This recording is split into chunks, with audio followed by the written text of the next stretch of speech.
Vamos a tratar de redondear un poco la idea del cuadro de Jaguaribe y tratar de dar algún tipo de aplicación o de ejemplos como para que se pueda entender digamos, digamos, de qué manera como instrumento nos puede llegar a ser útil a nosotros como profesionales en turismo.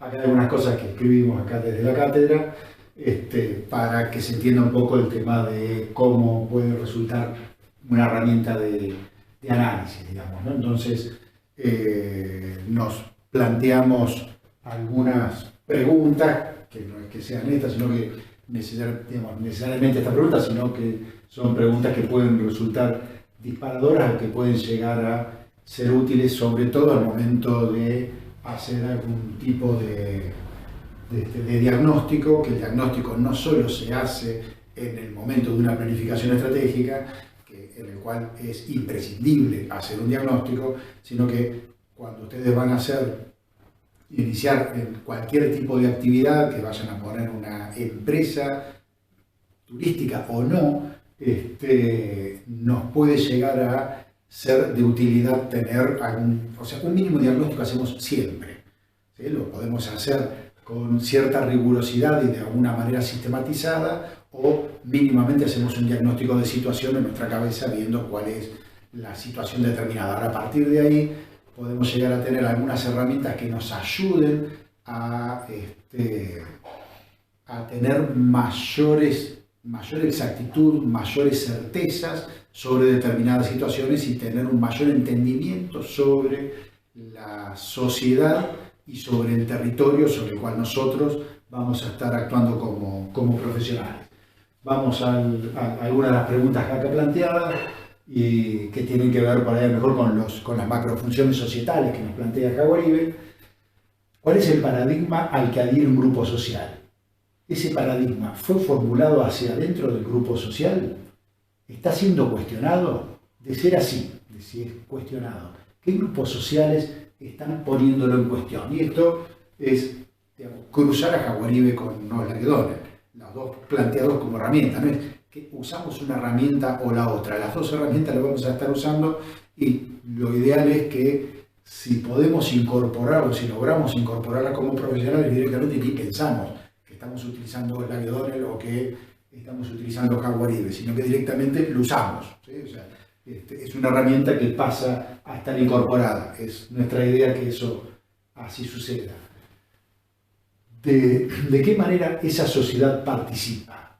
En el caso del turismo esto es especialmente complejo porque se da el encuentro de al menos dos grupos sociales cuando no múltiples grupos con valores muy variados.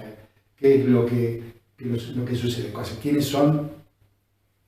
Cuando nos planteábamos quién es el sujeto del turismo, el turismo para quién, ¿no? Esa pregunta del graffiti que habíamos visto, que es lo central, ¿no? Entonces si se participa, ¿qué pasa con los distintos grupos y en esos grupos que están? Sea el turismo, los beneficiarios de la actividad turística, algunos de esos sujetos o no lo sean, esos sujetos están participando en la actividad.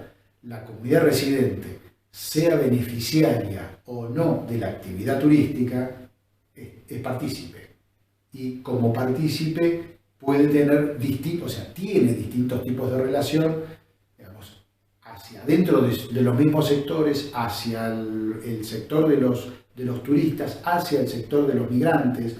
Hay distintos tipos de grupos, distintos tipos de intereses. Puede que dentro de esa comunidad anfitriona, los residentes, haya distintos grupos y algunos de ellos sean beneficiarios y otros no. Por lo tanto, vamos a tener posiciones muy distintas de esos grupos de acuerdo a que sean, que se beneficien o se perjudiquen de la actividad turística. O sea, poder visualizarlo, poder ver qué pasa, cuáles son los grupos y qué es lo que está sucediendo, si hay un grupo que es resistente. Probablemente si vemos que a lo mejor se está perjudicando con la actividad, empezamos a entender por qué es resistente a la actividad turística. Y es si estamos tratando de actuar sobre ese territorio, digamos, incorporarlos a los beneficios de la actividad turística debiera ser, creemos nosotros, uno de los objetivos. En la estructura del poder cabe preguntarse de qué forma se da o cuán vertical u horizontal son las tomas de decisiones. Entonces esto nos va a estar dando una forma de ejercer ese poder. Esa forma de ejercer ese poder difícilmente, si una sociedad es tremendamente participativa, tenga un régimen de poder muy vertical. O sea, no se condice con una sociedad participativa. Cuanto más participativa es la sociedad, el régimen de poder va a ser más horizontal. Van a ser más consultados porque la misma sociedad está pidiendo, pone en valor, digamos, su participación es un valor en sí mismo, y por lo tanto vamos a estar encontrando sociedades que van a participar, y donde que vayan a participar más también nos indica que va a haber más conflictos, porque va a haber más conflictos de intereses, más discusiones. Ahora, de acuerdo a cuán acostumbrada o cuán incorporado tengan ese ejercicio democrático de participación esos grupos sociales, nos vamos a estar encontrando con grupos en los cuales esas discusiones se convierten en batallas campales, o esas discusiones se convierten en presentación de ideas distintas en búsqueda de un consenso, ¿no? Si se acuerdan, en un momento determinado, esto creo que es una experiencia muy interesante, la del plan estratégico, la del FES, y que hacíamos mención, y hubo una pregunta ahí de por medio en la charla con Germán Bacher, cuando estaba hablando de esos encuentros, o ese gran encuentro en Río Tercero, y digamos, cómo lograr los consensos entre actores sociales tan disímiles, con intereses tan disímiles. Es un trabajo, interesante, pero no es un trabajo, sin duda no es un trabajo fácil, digamos, ¿no? Pero esto nos puede llegar a ayudar bastante. Puede observar si existen decisiones compartidas y consensuadas, y en este caso con quiénes. Esto podría ser hacia adentro mismo de la estructura del gobierno, las decisiones compartidas o consensuadas, pero también puede serlo hacia afuera. Y acá tiene que ver con algún ejemplo que lo vimos dentro del cuadro, en relación al plano de participación, diferentes grupos sociales con influencia, capacidad de presión, como pueden llegar a ser los sindicatos, pueden o no intervenir de acuerdo a cómo sea esa sociedad, o cómo esté estructurada esa sociedad. Lo mismo en relación al plano económico, que puede haber actores dentro del plano económico con mucha fuerza para poder influir sobre la toma de decisiones, cuando a lo mejor no sea quienes toman las decisiones, ¿no? Pensar la sociedad o los grupos sociales a través de Jaboribe nos puede permitir entender cómo y por qué esos grupos sociales se comportan de una manera u otra, en comparación con otros grupos, o en comparación a esos mismos grupos sociales en distintos momentos de su historia. Entonces uno estudia la evolución de Mar del Plata, y si uno estudia la evolución de Mar del Plata, no es, digamos, Mar del Plata hoy la misma que hace 20 años, la sociedad de Mar del Plata no es la misma, ni que hace 40 ni que hace 80, digamos, ¿no?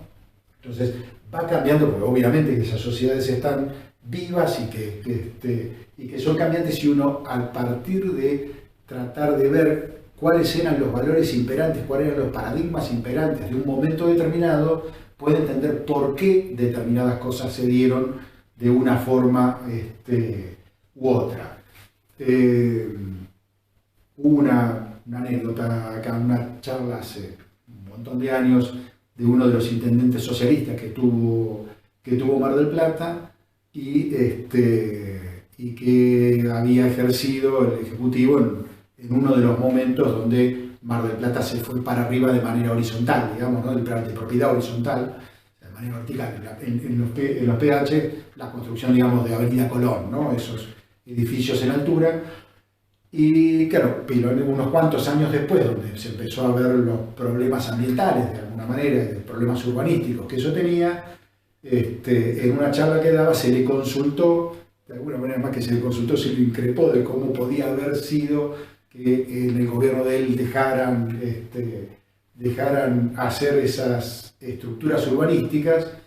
Y a mí me resultó muy interesante la respuesta, porque su respuesta tuvo que ver con la cuestión paradigmática.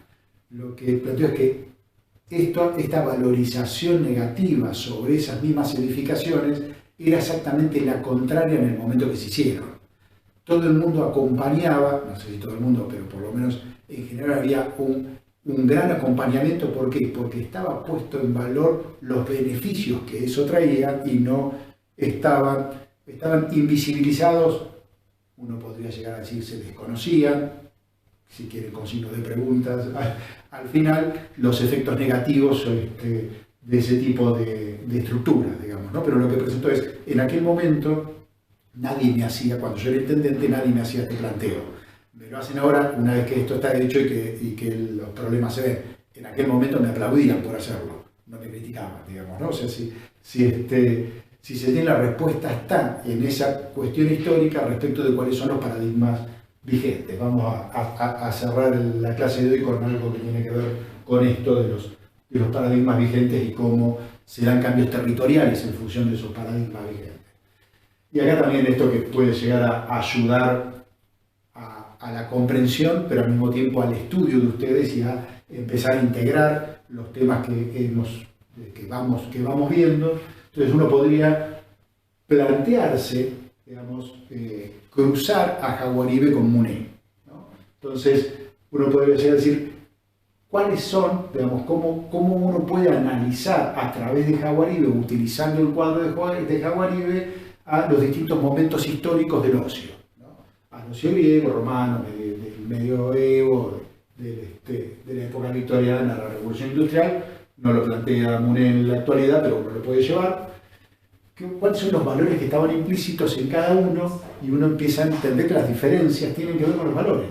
La diferencia en cómo estaba tomado el ocio para los griegos, para los romanos, sobre todo que se invierte la valoración, tiene que ver absolutamente con el régimen de valores imperante que cada una de esas sociedades tenía. Y cómo se segmentaba la sociedad, cómo estaba segmentada. ¿Se acuerdan que en la parte de los griegos permitía que el ciudadano era solamente el hombre libre, y que ese ciudadano se pudiera dedicar de lleno a la contemplación de los valores supremos, verdad, bondad, belleza? Era una división tajante del tiempo social, pero esa división tajante del tiempo social era una división tajante de la sociedad. En el plano de participación, roles y estatus, eso estaba muy claro, diferenciado de una manera muy clara y muy tajante. Al mismo tiempo también pasaba, de distinta manera, esa división en el plano de participación, digamos, en esa macrofunción societal del plano de participación que nos plantea Jaguaribe, en la época de los romanos, ¿no? Para el pueblo pan y circo. El pan y circo era para ellos, aquellos que tienen ese estatus. Y en función productivista, que tenía que ver que volvieran a las grandes obras que eso le permitió a los romanos hacer, las grandes obras de los acueductos, las rutas, los coliseos, y una enorme infraestructura planteada por el Imperio Romano en una extensión territorial enorme y en un momento histórico determinado, ¿no? Existen sectores incluidos o excluidos, ¿no? Que esto que estábamos hablando recién. ¿Cuál es y qué tipo de participación tienen los diversos grupos sociales? Uno lo puede pensar en cada uno de los momentos históricos, ¿no? ¿Quiénes y cómo detentan el poder que hace posible que esa sociedad funcione dentro del marco de su normalidad? La normalidad es aquella que los valores a los cuales adhieren, digamos, ¿no? Y podríamos preguntarnos, y acá traemos de vuelta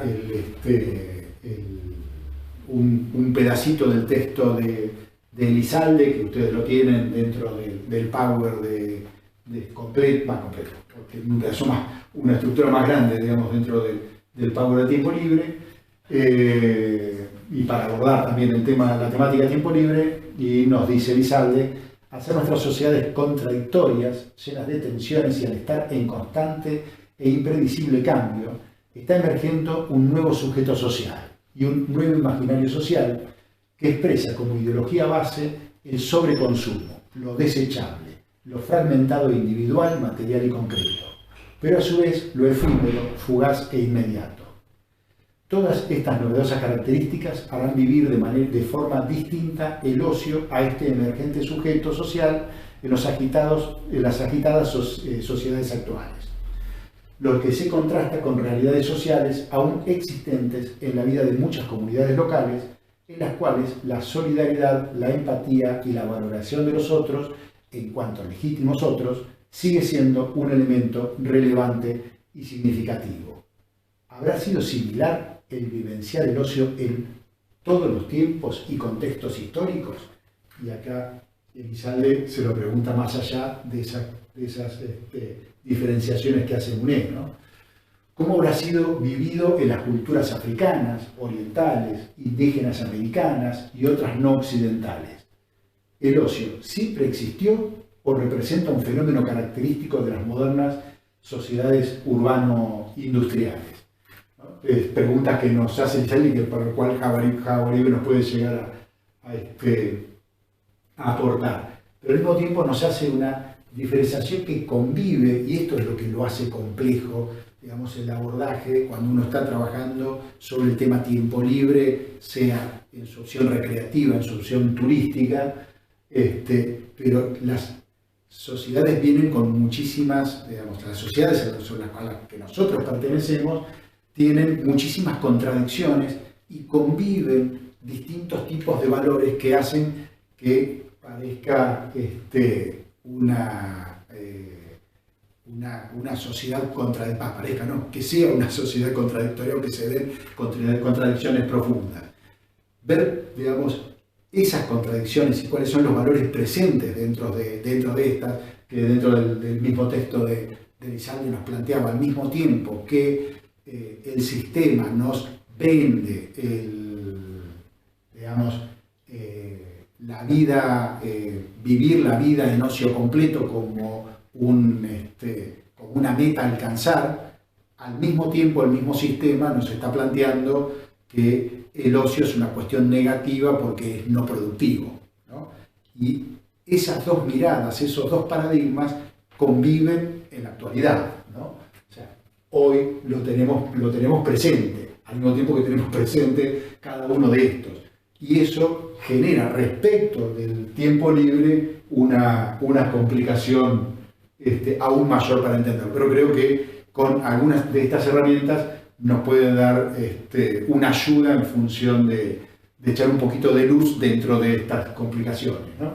Acá de vuelta la letra de Humahuaca de Pasada, de Humahuaca Trío, y uno podría entrarle a esta letra para analizar la sociedad de Humahuaca, si quiere utilizar como disparador la letra en función de hacer un abordaje de un destino turístico como puede llegar a ser Humahuaca o La Quebrada, y en función de una situación que se dio al momento de la patrimonialización. O sea, La Quebrada de Humahuaca es Patrimonio de la Humanidad declarado por la UNESCO, y realmente hubo problemas muy fuertes al momento de declararla Patrimonio Histórico de la Humanidad a La Quebrada.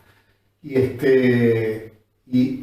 ¿qué sucedía? En esos momentos donde al declararse patrimonio es un sello de calidad muy fuerte, una presión sobre el valor inmobiliario de las tierras, y muchas personas que, digamos, habían heredado, pero sin ningún tipo de papel, porque vienen, digamos, de las comunidades originarias donde las tierras las tenían y que tenían determinados lugares, empezaron a aparecer ventas de esos lotes y aparecían personas con escrituras respecto de esos lugares y generó conflictos que siguen presentes, digamos, dentro de La Quebrada. Entonces, una situación como es la patrimonialización y que uno desde fuera, por lo menos a mí esto me sucedió, con Humahuaca específicamente, no veía cuál podía llegar a ser el problema de la patrimonialización y por qué algunos en Humahuaca estaban tan enojados, digamos, y nada, donde uno asoma ligeramente la cabeza y entiende qué es lo que está pasando con el valor de la tierra y las problemáticas que se generan, evidentemente es claro por dónde pasan los problemas. Y uno podría utilizar, para tratar de analizar esto, a Urri, a Oslak, a Yarnú o a Jaguaribe, o utilizar, no es que lo analizo de esta manera o lo analizo de esta o lo analizo de esta, sino que uno puede hacer un combo y hacer un análisis en el cual aparezcan herramientas que en un momento determinado estamos usando de Oslak o de Jaguaribe o una concepción planteada por Riernu, o alguna de las miradas críticas que nos hacen de Urri, que nos hacen repensar sobre el tema, ¿no? Y el cuadro casi como para finalizar. Con esto vamos a finalizar lo del cuadro y vamos a meter un videito más, larga la clase de hoy y el tema, y vamos a hacer un abordaje para que se entienda de los paradigmas del nacimiento de los distintos, que sería esto, del nacimiento de los distintos destinos turísticos de la costa atlántica argentina. Así que con este sí vamos a terminar el tema y el abordaje de la clase de hoy. Así que cortamos ahora y continuamos con este último videito.